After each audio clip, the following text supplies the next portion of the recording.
Hi there, friends. My name is John Moore, and I am a shamanic practitioner and teacher. I live in the state of Maine in the US, and today I want to talk to you about enlightenment in shamanism, or enlightenment on the shamanic path, or using the tools of shamanism to attain enlightenment, whatever that means. A lot of people study and practice shamanism for its very ordinary reality type effects. So practice shamanic healing, practice shamanic divination, those kinds of things. And shamanism is very well suited. It's a very practical, tactical set of spiritual tools in that regard. And that's not to say that those things aren't extremely valuable, but not a lot of people explore or talk about shamanism as a method on an individual's path towards wisdom, enlightenment, towards the experience of unconditioned consciousness or source or non-duality or whatever term we want to use for it. But shamanism in my opinion, offers a great set of tools for doing just that, for exploring just that. It's just not where the emphasis has usually been placed.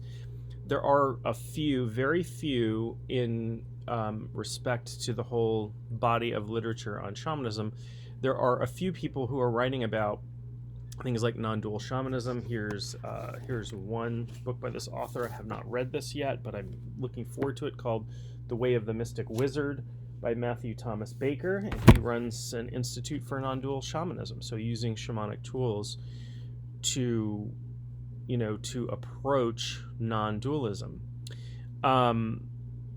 I come from a background of studying Tantric Buddhism for a long time, Vedanta for a long time, but shamanism is my main path, and I use that because this body-mind needed healing. And when I landed in the shamanic world, I found that this was home for me. This felt like home for me. But very lately, I have been using it to explore spaciousness, consciousness, non-duality, all of these things. And I do find that the tools from shamanism are just as good, if not better, for me as an individual, as this body-mind, as individual as it is. I realize I'm talking about this individual and non-duality in the same sentence, but bear with me. For this aspect of consciousness to explore non-duality, the tools I've gained from shamanism are extremely powerful and really well suited for that. They just have to be turned in the right direction. And so in that respect, I do think that we will see more work in this regard. I think that we will see more, probably I will offer some teachings in this regard once I collect enough thought to put together, some writing and some teaching and that sort of thing. And you'll see more books coming out as well. And it'll be really good for all of us who are on this path. But if the main question is, can I use shamanism as a tool of spiritual development? Absolutely.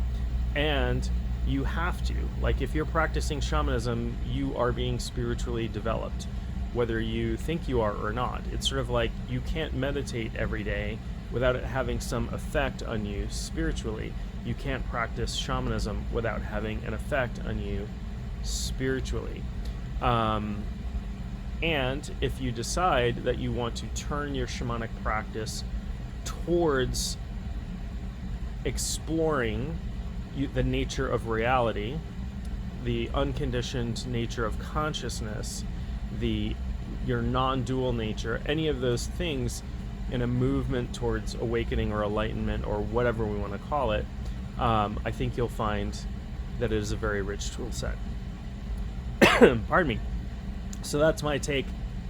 Look for more from me on this very subject. It's something I'm extremely interested in at the moment, and something I'm working on myself. And with that, I hope you're happy and healthy, and I will talk to you real soon.